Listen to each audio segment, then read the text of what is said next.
Welcome to the Mental Health Takeaways, the mental health podcast that's aiming to make mental health a lot more understandable by having fun and entertaining and engaging conversations with real life people that we can all learn from and try to take our own takeaways from those conversations.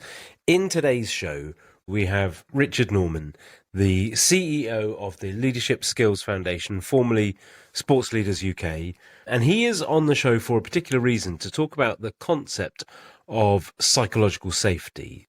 So his organisation try to establish a culture of psychological safety in their workplace, and you're going to find out what that really means from the perspective of the CEO. You're definitely going to want your boss to listen to this episode. In this episode, we hear from Rich as a CEO admitting to the fact that he gets imposter syndrome a lot of the time. Certainly when he first started his job, when he says... So I found myself I think early as being a chief exec, I found myself acting like what I thought a chief exec should do. So, I made sure I turned up with the tie and the suit and was the first one in and the last one out, and that sort of presenteeism and all of that kind of stuff, because I think I was modelling all of that on the chief execs I'd seen. Brad makes a really interesting observation about Rich's approach to developing his staff when he says... You then sort of almost looked back and said, well, actually, no, what do I want to bring the others up to be, and to recognise actually that you don't want them to duplicate you, but you want to give them the opportunity to grow and be the next CEO, which might look really different to you. And I tease Rich about dropping some big names and some big locations. So do you want to pick up that name you've just dropped, or you're leaving that on the floor there, are you? I've met John Amici. Well, we only met in the House of Lords, but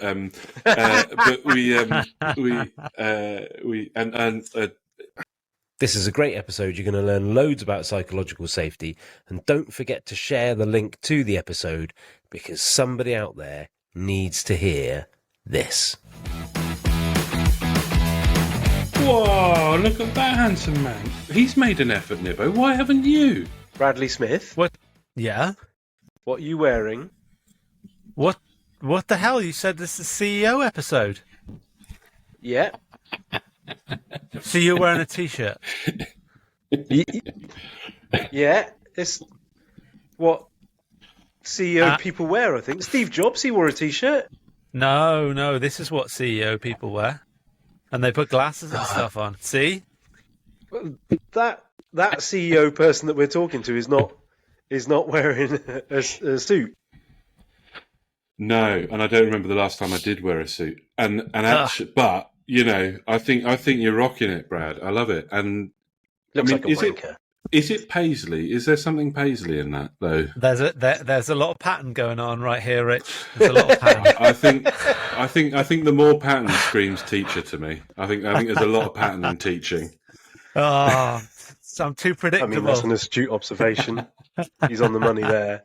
Do you know what, Brad? This is a bit off the subject of riches.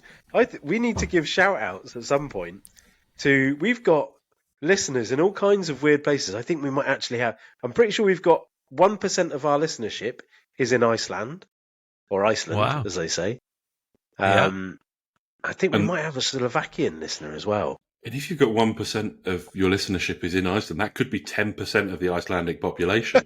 So you guys might be massive. Huge in Iceland. Right, I'm going to do a bit now. We might use it, we might not use it. But what we're going to say is that welcome to the Mental Health Takeaways podcast. We are really pleased and privileged to have Richard Norman with us.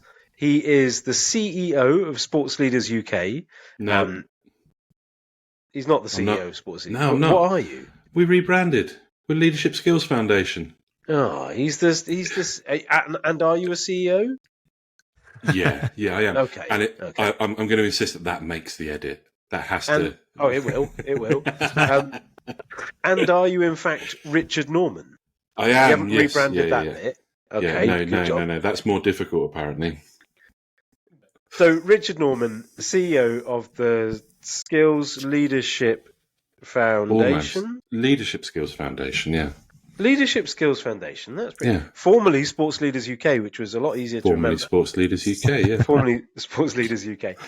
And we're really pleased to have Rich on. This is our first episode where it's not really a very, very personal take on the guest that we're talking to. And it's more that Rich is here in his position as a CEO to engage in a conversation with us around psychological safety. A quick definition of psychological safety before we really get into the meat of the episode is that is described as a belief that the working environment you're in is safe for interpersonal risks. So the idea of speaking up with an idea, pointing out other people's mistakes, asking for helps, asking for help, those kind of interpersonal risks where you feel like actually those things aren't necessarily easy, but they're doable in an environment where you have psychological safety. So, Richard, hello, welcome.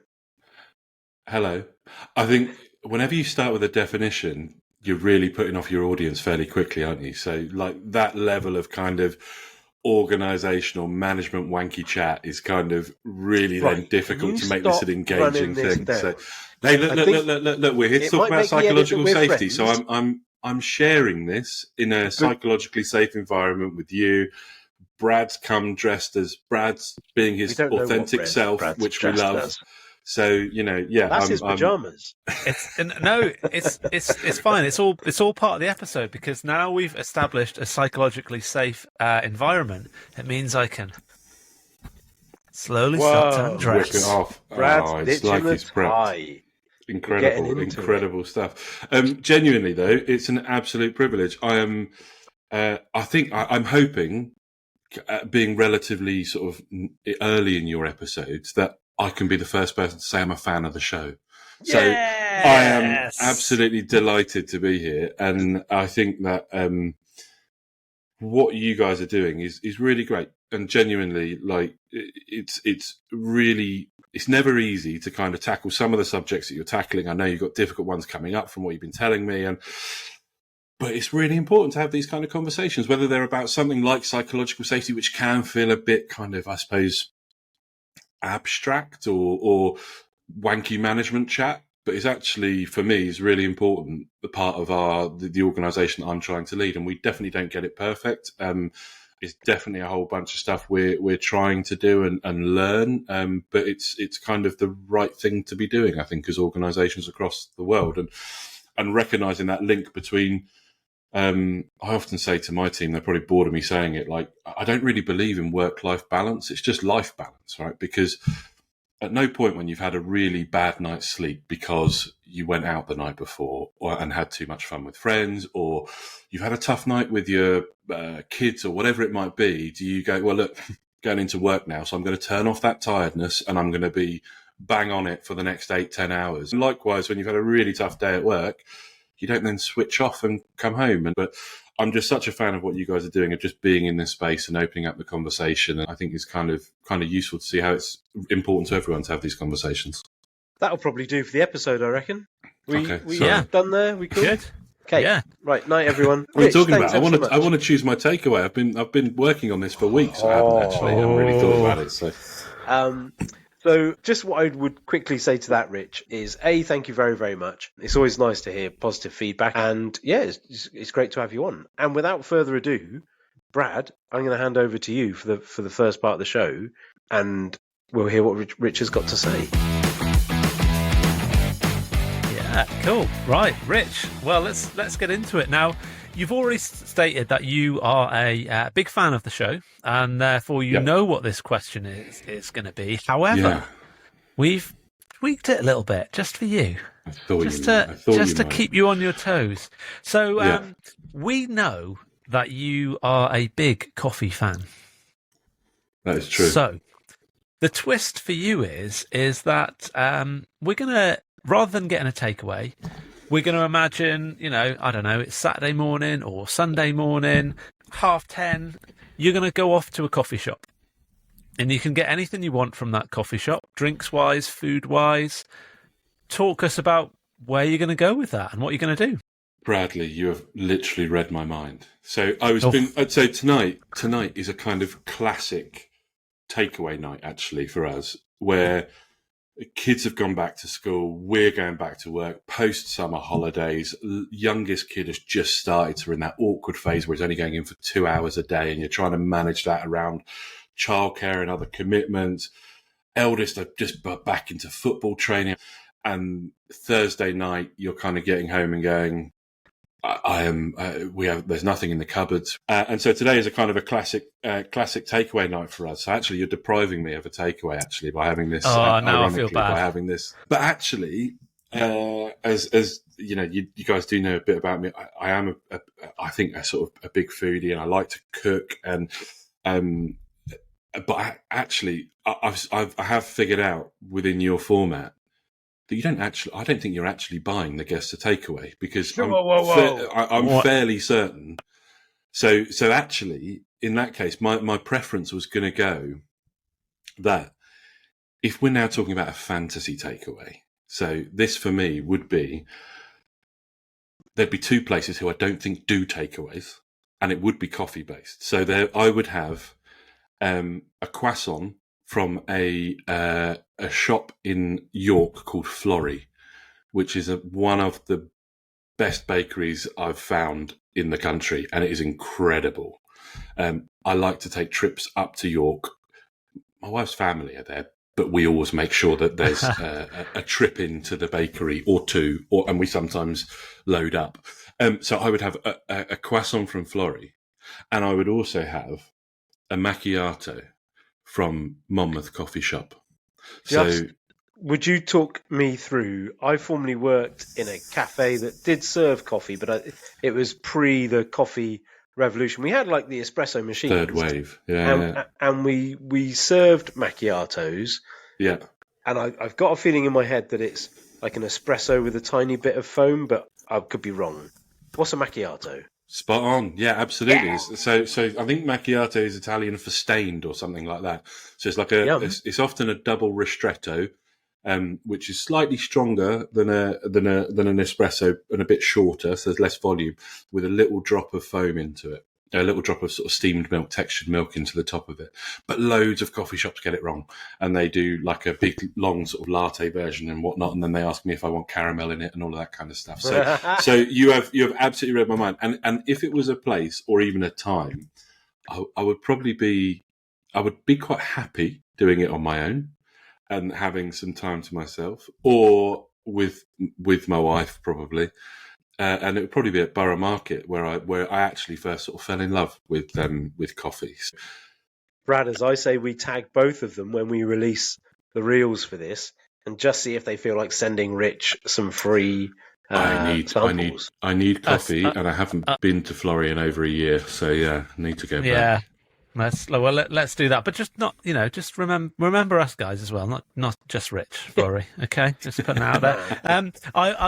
I was just going to say, you wonderfully well kind of exposed your relationship with the wife and the in-laws there, in the sense that now when they listen to this, they're going to realise that actually you don't go there to see them, you go there to get your croissants, and they're just a byproduct. And then that lovely moment where you talked about the market being where you fell in love, which I thought you were going to say about your wife, but was actually where you fell in love with coffee. Yeah, no, definitely coffee. I have taken my wife to it. We did actually, was it my 40? No, it was my 41st birthday. We took a trip down to Borough Market, just my wife and I, Jodie and I. We did have a coffee there. And used to love going into the market. And this was kind of long enough ago that it was before Borough Market was really popular, really touristy, and it was still kind of a working market, which I know it is, but it's a lot more popular now. But if I could have that Florrie croissant with it, because it's just incredible. Nice. So that would trump any local takeaway for me, I'm afraid. Yeah, good. I just sort of worth pausing just before we move on, because I know Matt's primed there. Raring. But just that I like the fact that actually when you described that you would be comfortable doing that on your own, and you would quite enjoy that sort of solitude, and also that, you know, it would be nice to do it with your wife as well. And obviously previously you'd mentioned your kids, but I just think that's quite nice. That and I'm not trying to say we've already messed it up with the wife and the in-laws. Let's not drag the kids into this, but it's quite nice, I think, to be able to recognize that that's okay. Like, it's okay to go and do that on your own. It doesn't mean you love the wife and kids any less. And it's nice to go and do it with your wife, and it doesn't mean you love the kids less.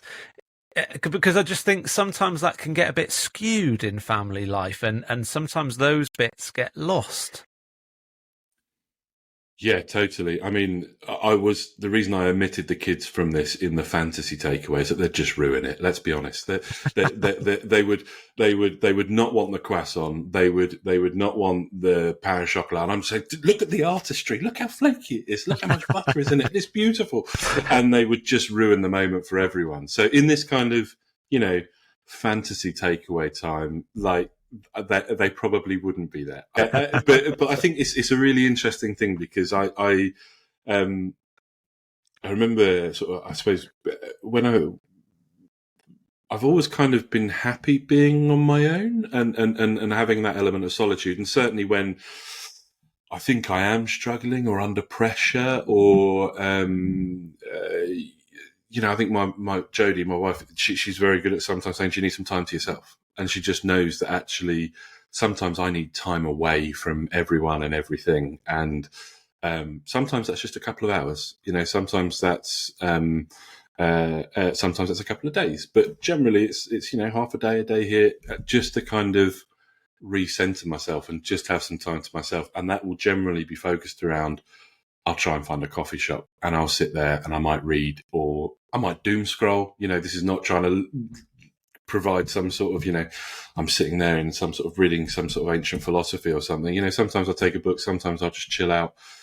That time to myself is really important for me. And I find it interesting because, you know, when we sort of spoke about perhaps doing this episode around sort of, I suppose, being a chief executive or what that means, being in this kind of leadership or senior role within organizations, I remember a lot of people told me I was really lonely being a chief exec. You know, when you join an organization, you're on your own to one degree or another. And I must admit, I'm not sure if I've found that, or whether I'm just actually, I think I've got a great team around me, and you have to keep sort of those professional barriers right. And I think that's been some of my challenge over the years, is understanding what they are, particularly in relation to them being authentic rather than putting on a kind of version of yourself for everybody else.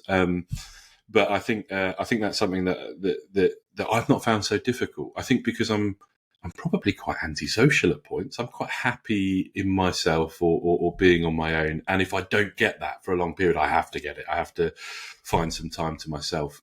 But you're absolutely right, Brad, with challenges of work, where there's often a lot of demand on your time, challenges of being a good parent, being a good friend to other people, being a good partner, often mean that you feel, I often feel like I put myself last in that, and that isn't always good. I'm not very good at getting that balance right. So yeah, that's definitely something I'm not great at. And I know we said we weren't going too personal in this, but hopefully that at least gives a context to being on my own.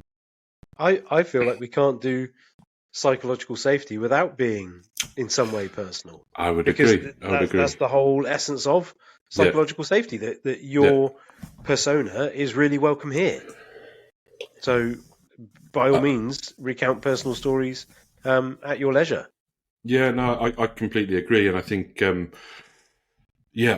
I said, when I sort of became a chief exec, it was about almost 10 years ago now. So I was super young. Not anymore. I realise now when I go into some meetings that I'm the old dude that I used to look at and go, what is that old dude know? Why is he waffling on about that crap? And I'm really, really conscious of that. But yeah, when I took over as a chief exec of the organisation when I was 31, I think. So no previous experience of being a chief exec. I was 31, and I probably had that ego or that confidence, obviously, to think I could be a chief exec, but you don't really know. So I found myself kind of I think early as being a chief exec, I found myself acting like what I thought a chief exec should do. So, I made sure I turned up with the tie and the suit and was the first one in and the last one out, and that sort of presenteeism and all of that kind of stuff, because I think I was modelling all of that on the chief execs I'd seen, the kind of generation that were probably before us. But now as chief exec, I think I've got to kind of build an organisation for the next generation. And I think that next generation coming through, those new people coming into that workforce, we're going to get far more out of them by allowing them to be themselves, moving away from a kind of, I suppose, almost industrial kind of process where everyone has to conform.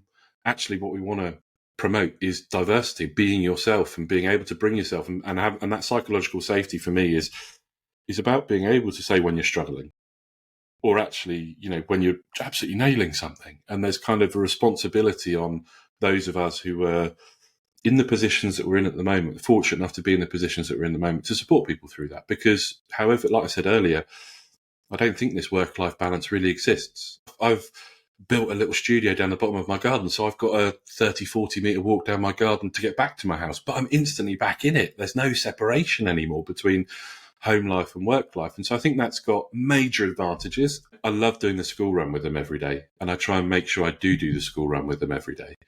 Because I recognise that was something my dad never got to do. And it wasn't necessarily because he didn't want to. And I think you guys mentioned this about sort of modelling stuff on your parents and your dads as you've sort of grown up and had kids. But that's the grind stuff as well. You're not turning up at sports day for half an hour and waving and saying, well done. It's that every day doing the school run, being there, that consistency is the kind of thing that I think our generation is more like, well, I'm being a good parent by doing that. Yeah. Rather than actually, the token stuff. It's the grind stuff that you've got to be there for. But to do that, you've got to get that balance between your life, and so I don't think you can do that. But one of the things I make sure I do within that is try and model that to my staff. So I make sure I put that in my diary so they can see I'm doing the school run, so that they can then feel like they've got permission to do it because I'm telling them I'm doing it. Whereas, I just don't think that would have happened in the past. I was going to ask you about being an example to your staff. I wasn't sure when I was going to ask you, but the whole idea of psychological safety obviously being a big part of that is you can't just say it. You have to do it, you have to live it, you have to show it and demonstrate it. And I was going to ask you about that particular idea of putting in your diary that you are doing the school run, because that is you showing it rather than just talking about it. Yeah, totally. And I think it's that there's 5 points of something called the Leadership Challenge, which I can't remember the surnames now. It's something like Cowers and Pusner or something like that. I can't quite remember, so apologies if I got that wrong. But it's about modelling the way, inspiring a shared vision, challenging the process, so doing things differently. What are the other two? Enabling others, and something about the heart, which probably isn't. Probably I should remember. Encourage the heart, or something like that. So it's kind of these 5 things that they talk about, and I saw that a few years ago and really took that to heart. And I think, again, I suppose my journey as a chief exec, I've been very fortunate to be a chief exec for this amount of time. Often we work with schools, right? So we work with about 2,500 schools and colleges and community organisations. And when I got this job, my old school got in contact and they said, would you like to come and, be part of our careers day and talk to, pupils about your career and what you've done and blah, blah, blah. So I went along with a friend of mine who's also, got this really good training business where he works with young people as well. And, kids, when they ask you these just brilliant, obviously they asked me, how much do I earn? One of the sort of standard set questions they had was, can you get promoted? It was a real revelation moment for me where I went, no, I can only get sacked. I can only get sacked, actually. They can only realise that this guy is not up to it and we need to show him the door. So I think that modelling the way is a really important part of that leadership, and something that I'm still learning. But equally, I think there's a danger in that sometimes, that you then feel like actually you're not promoting psychological safety or less psychological safety and more about that sense of belonging or sense of authentic self. Because when you're modelling the way, what you're doing is you're giving permission to do similar things to what you do, but that doesn't mean that people have to do them in the same way. So there are people who don't want to do that and don't want to work the same sort of hours or patterns that I might work. They do want to clock in and clock out, and that's okay too. I think that's why actually organisation culture is such an important conversation that is sort of happening, and more. I think chief execs are more focused on organisation culture than they are on having the bright ideas. Being the person leading from the top. Actually, it is about empowering others. We did our rebrand. We made sure that empowerment was an essence of the organisation. And we kind of said it's about, we work to empower young people, we work to empower our centres, but we also work to empower our staff, not micromanaging, trusting them. I think generally people want to do a good job and they want to be recognised as doing a good job. Sometimes it's not about recognising when someone's done an amazing piece of work. It's when they've done the grind work. It's when they've done the really tough stuff, but is so fundamental to the success of any project. Recognising that stuff is as important. So I think sometimes that's really important to a kind of a culture of an organisation, not just recognising you did amazing on that project, but actually you've done amazing in that meeting, or, the way you've handled this situation over 6 months or whatever is incredible. And this is why, this is how it relates back to where we're doing it, and that shared vision bit. And actually there can only be one chief exec because there is still this hierarchy. But actually, I'm hoping that most of the team around me, I feel like my job is to empower the team around me to make the decisions so I don't have to. And we're also aligned that those decisions are being made. And when we get it wrong, perhaps going back to the psychological safety bit, that's okay as long as we learn from it. And that's the kind of things that I think we're sort of losing a little bit in society. So we don't actually sort of embrace failure in the right way. I recognise in myself, I'm very much have often been a need to avoid failure person. Don't try to do something in case you fail at it. And I'm desperately trying to make sure my kids aren't like that. And actually in the work that we do, we're trying to make sure that other people's kids aren't like that. People have got to be given the opportunity to fail. I want to know your thoughts on that so much that we've got I've got specific questions around that in the next section. Brad, have you ordered that croissant and macchiato yet? I'll be honest, they're closed, so... It's not okay. Sunday morning, mate. They're well open. They're on it. It's they've just come out of the oven, and they're going to make their way down. Just before we go on to those would you rather's, Nibbo, I think what you just said there, Rich, is really, really important, and it's great to hear it from the perspective of you as a CEO and in your organisation. But I think everything you said there is so applicable to just day-to-day life as well. And that, whether it's about need to achieve or need to avoid failure, like those elements. But the thing that really stuck out to me was that idea, and it's really prevalent in everything you talk, and it gives a real flavour of what it must be like to work for you. Because I related to when you said about getting the job, and you felt like you had to act in the role, and you talked about being the first one in, the last one out, and I can relate to that in jobs of the past. But what I thought was really interesting was when you turned it on its head, and as opposed to thinking about this is the role that I need to act in, you then sort of almost looked back and said, well, actually, no, what do I want to bring the others up to be, and to recognize actually that you don't want them to duplicate you, but you want to give them the opportunity to grow and be the next CEO, which might look really different to you.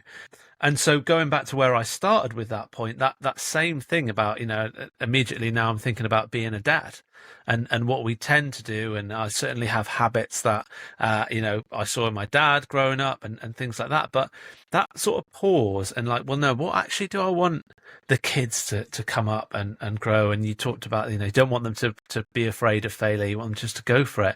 I just think it's so important, isn't it? Oh, totally. And I think there's, it's something that, as I said, I think we've probably all been in some sort of work environment where it's toxic, or you just don't feel like you can be yourself, and so you don't give everything, and you're not as productive or as good as you can be. And I I just think that people want to do a good job. I think it's in a sort of part of human nature that people want to be respected for what they do, whatever that is they do. I do remember I did get one job, however, which was I was whilst at uni, I got a job in an off license where I was told on my first sort of trial shift that there was a process for bagging up the money. And if you had more than 50 quid in the till and you got robbed, it got taken out of your salary, your pay packet. And so I was kind of like, so the next question in my mind was, how often do you get robbed? And they said once every 2 weeks, about once every 2 weeks. And I said, when was the last time you were robbed? And they went, 3 weeks ago. And I was like, and genuinely, the guy at the end of the shift went to me, "You're not coming back, are you?" And I went, "No, absolutely not." But I think you're absolutely right. We've all been in kind of work cultures where they're not productive. You don't feel like you can be yourself. You don't feel safe, whether that's, literally safe, as I might get stabbed, but like I was saying, that sort of failure bit is if someone's come in and just spent 100 quid on drinks, and then the next person robs me, I've got to pay for that. Why is that my fault? If I'm providing actually good customer service or whatever, that kind of failure bit is not. It shouldn't. Organisations need to move away from trying to predict that everyone's perfect and you're going to do everything perfectly. We've got to accept that actually sometimes 70-80% is good enough, and then we can work on the rest. It's exactly the same with whether you're in a relationship or whatever. And I remember one of the previous guests was, I think it was Jace, wasn't it? Guy's a clever guy. Yeah, but just talking about having that conversation, this isn't working for me, or what is that? Being open to that. That's the kind of psychological safety. And it's really difficult to get because it involves being honest. It involves being vulnerable. And like I said, I think, when I first started as a chief exec, I thought I needed to act like a chief exec. So I modelled it on previous chief execs. And I didn't tell anyone anything about my personal life. I wanted to be an enigma. And actually, that is something that a manager had said to me in the past. That was a bit of an enigma, where you sort of put this, don't tell anyone anything, because then they don't know. Be aloof, be removed. And I have to work on that. I think I'm quite a private person, but I have to work on sharing things with people, colleagues and so on. And I find that quite challenging. I find it quite difficult. I remember I don't think I told anyone when I got married. I don't think I told anyone when I had our first kid. It was kind of, look, by the way, in a week or so, I'm going to be on paternity leave. I'll probably take 4 or 5 days, but I'll be on email. And that was me. That's me being the chief exec. Whereas actually, that then means that someone else is looking at that and going, oh, God, he's going to expect, I need to take paternity leave. He's going to expect me to be on email in 4 or 5 days. And so I now try and be really positive and say, look, we don't want to hear from you. I don't want to hear from you, and trying to give people that space to actually decompress, be themselves. And that's not just those positive things in life. It's also those negative things in life. We have endless policies within organisations of all sorts, I'm talking. But you have to manage the individual. I think that's the real art of management and leadership is managing those people as individuals whilst also doing it fairly across a group and actually more than a group, across a team. Because I think one of the things that I would say is that model the way, but accept that everyone's going to do it slightly differently. Allowing people to have their authentic self and bring what they want to bring to an organisation is partially about adapting the way I talk to people. It's my responsibility as well to kind of know that the influence that I have might be greater, because some people do see the badge of the chief exec. I do recognise that when you get a badge. I'm still waiting, but I actually have got a badge. It does say chief exec on it. Yeah. But yeah, you do get a badge. or I don't think I've ever worn it. I think that would be. Sorry, what? You actually get a badge? Don't you? Yeah, you must have an organised, like a name badge. It's got chief exec on it. It's not like it's not like off a birthday card. No, I was picturing like a sheriff's badge, like with the gold star. If it was that, CEO on it. If it was like that, I might be more inclined to wear it in my downtime. But I used to love a sheriff's badge. No, but that kind of labelling I think is difficult. But you have to recognise the influence you have on others, and that's true if you're a chief exec working in an organisation. It's true if you're a manager working with others. It's true if you're working with anyone. If you come to work, and I always talk about drains and radiators, right? Someone can come into a room and just suck the life out of it, or they can kind of try and warm the place up. and that's not always good if you're in a bad place or whatever. But actually being able to recognise that someone, they're a bit off today, and I think actually there is a responsibility for people in leadership positions to not just ignore that, but actually be managing the person. Be really working with them, but recognising that they're not going to be like you. One of the examples I have, I'm terrible at sleeping, and have been for years. So if I'm particularly feel under pressure, I'll often work, because it's kind of, and I think one of your previous guests said that as well, that just sort of getting through it. And but me sending an email at 4 a.m. might work for me. It might help me, but then when it lands in a colleague's inbox, 4 a.m. on a Saturday morning or whatever, is that really helpful to them? And actually, could I just go, it might be helpful for me, but do you know what? I can schedule this to arrive on Monday morning. That little bit of extra effort, in the same way that you manage your kids differently, or you manage relationships differently, and you learn from all of those things. So, but yeah, I think definitely, I think every organisation should be asking itself the question of, how do I make people feel about working here? We do that, and we take that quite seriously. I remember, I think I don't know if you guys ever look at John Amici. He's someone who I follow a lot. I've had the pleasure of meeting him a couple of times. He's in the past has spoken at a couple of events that we've held in our house. Do you want to pick up that name you've just dropped, or you're leaving that on the floor there, are you? I've met John Amici. Well, we only met in the House of Lords, but we is that where they'll send me and Nibbo for our MBEs? No, you pick them up from the Palace. You pick them up from the Palace. Okay, all right, that's all right. But at least I won't go to the wrong place. No, exactly, yeah. But he's in his sort of post MBA career. I can't remember where I was going with this now. You've put me off. You've met John Amici. That was it. Several times. End of story. He's your best yeah. That was it. No, he I think he talks about that sort of responsibility and being your authentic self. That not necessarily meaning you have to be an arsehole. And I particularly think of that when I'm a chief exec. I think you often see people thinking that means you have to act like an arsehole. Whereas actually now I think I'm more comfortable, more confident in just recognising that I don't have to act like a chief exec. I just am the chief exec. Well, I want to get into that, because what we're going to do is fade in a little bit of music and then fade out the music and then get into the would you rathers. Okay. Because the things you're talking about, I think, will fit nicely into this. So we're going to go a sensible one, a silly one, and a sensible one. I'm here for it.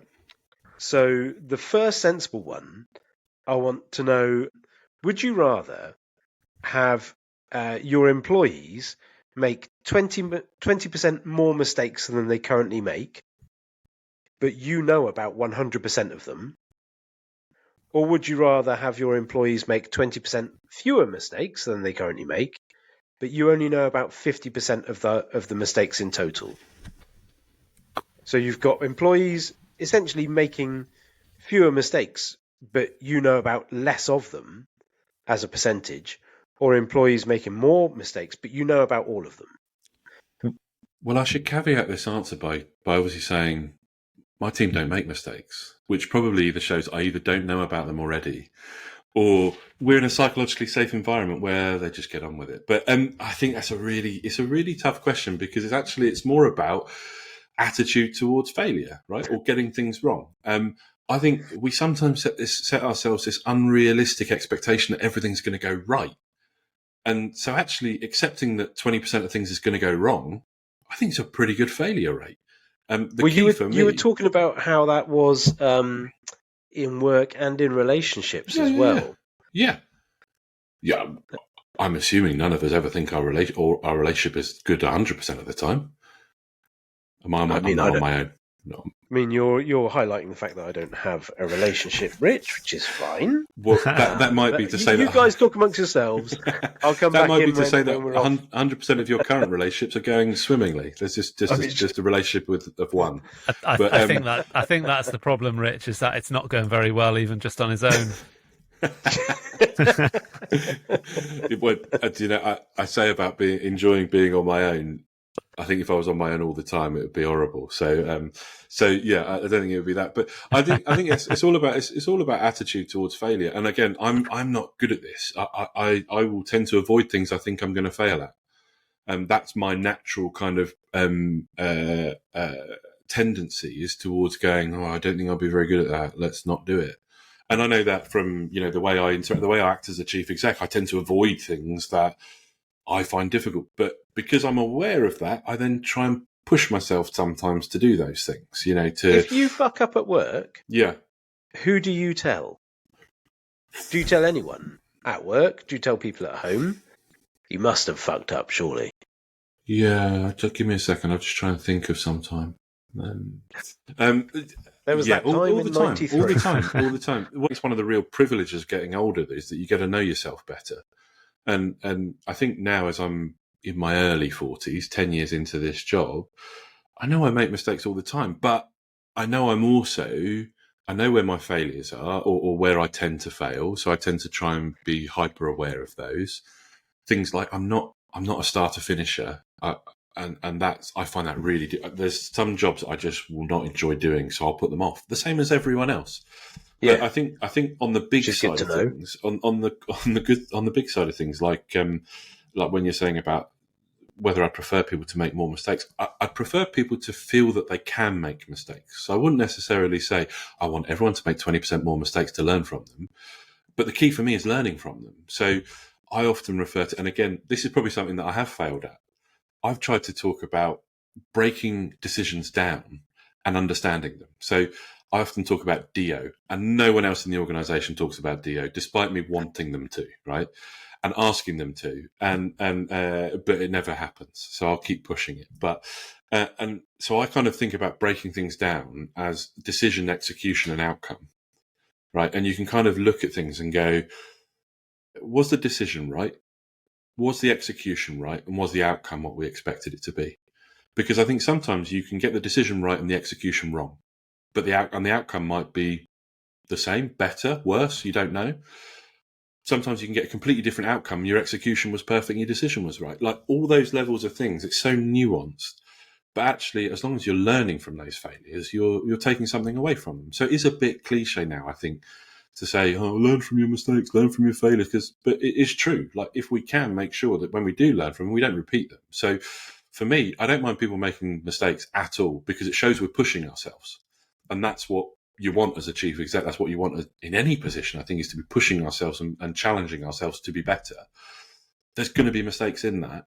The key is, did we get the decision right? How did we execute it? What were the outcomes? Because we can change things that along the line to improve those things and reduce that chance of failure. But really, that reducing that chance of failure is about pushing us forward and challenging ourselves. So one thing that is jumping into my mind is the really obvious question: can organisations learn from mistakes that they don't know about? I guess I think if I were in your shoes, I'd feel like I want to know about the mistakes so that we can learn from them, so that they're valuable learning opportunities. But I may well not see it in the same way that you see it. If you were in my shoes, they'd be roomy, Nebo, because we know that you've got quite small feet. But they are not as small as they look. But the point is, it's more like you've got enormous feet. That's the difference. They're not enormous. I don't have to go to any specialist shops or anything. You should. They are freakishly troll-like, to be fair. But I think it's you want to know about them to learn from them. So it's the learning from. So to answer the question properly, rather than politically, I'd rather people make 20% more mistakes, but we learn from them, than make 20% fewer, because then we're not pushing ourselves. So, and if we're not growing as an organisation, what's the point? We're stagnating. I think I've said this to my board because, again, as a chief exec, I have to respond to a board. So I feel like that every 3 months I've got a job interview where I'm sort of justifying, what am I doing? Am I doing the right job? Have I got the right vision? Am I leading in the right way? Is my team around me right? And am I protecting them in the right way? And all of that kind of stuff. But I think as long as you're learning from those failures, it's okay to a point. There's then the reality that if the failure is big enough, it can be catastrophic. But I think there's probably more examples from organisations that fail on a catastrophic level, implode, everyone goes, toxic environment, creates a real kind of the environment is so bad that everyone wants to leave.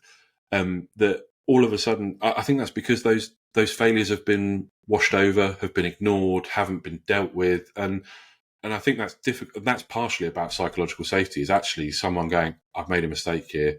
This didn't work as I expected," and everyone going, "Okay, well, let's deal with it. Let's work together." And I think that's again part of that definition between developing a team or developing a group of people that work together. And that can be two very different things. I'm really interested to know all of a sudden, do your board make you feel secure in your position? Do you feel like you have their backing as your authentic self? Yeah, I'm very fortunate that I would say, that they do. The interesting part is you've obviously, within our board, you've got 10 to 12 individuals. So again, you're kind of managing different interests and different styles and different ways of working with you, different opinions, and you're trying to get a consensus and pull that together. I'm really fortunate that, I've got a really supportive board. I've got a really supportive chairman. That can change. That can change if they don't agree with what I'm doing. And then they do have to make difficult decisions in the same way that most people in their jobs do to one degree or another. I do feel that. But I also know of loads of chief execs that's where the relationship fails. There is a breakdown with a board or new people coming on the board who just see the world differently. But also sometimes that's also, I think, when you're a chief exec, again, coming back to that point around only being able to be sacked, is kind of, you've probably got a shelf life.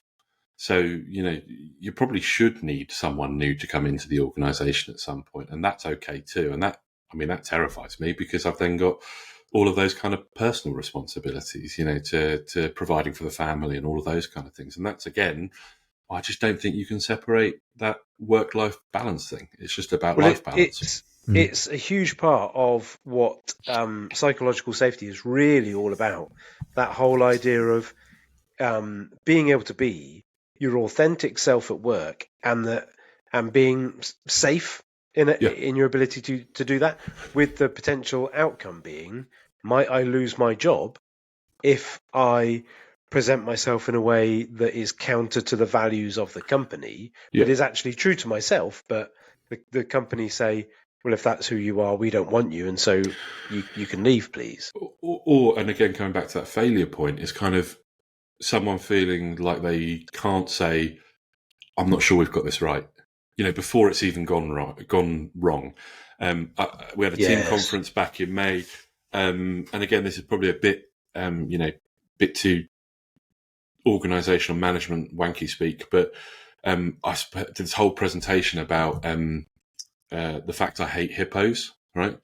And the point was, I was talking about, what have you got against hippos? Well, it was being the highest paid person's opinion, right? And that's kind of a sort of wanky management term, but I tried to make it vaguely interesting with everyone when I stood in front of them.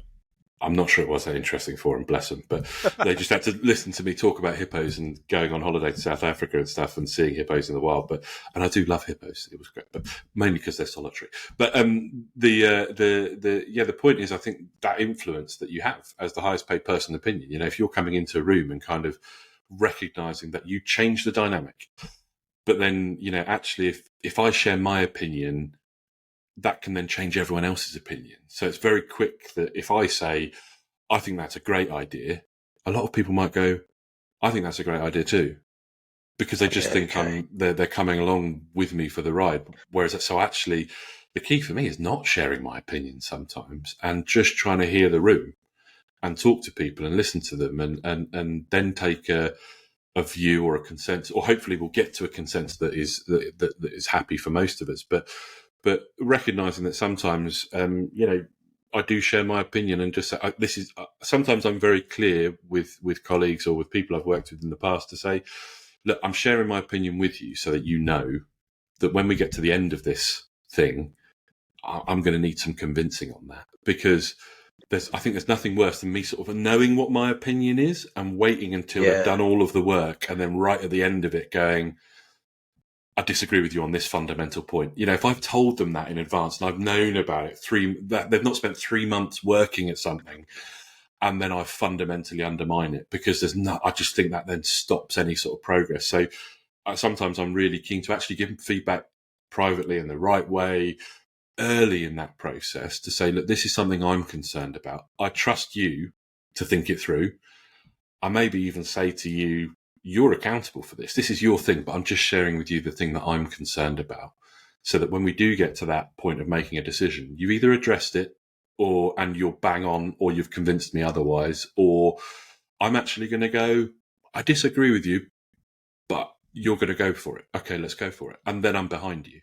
It's so, I think that's so true in any kind of relationship that you've got. We probably do it more readily with our kids, of sort of going, a bit sketchy on doing that monkey bars, or I'm not sure they're going to make this jump. But you sort of go, well, I'm going to be here to pick up the pieces, and that's sometimes what you have to do, or catch them, or whatever it might be. I think that's true.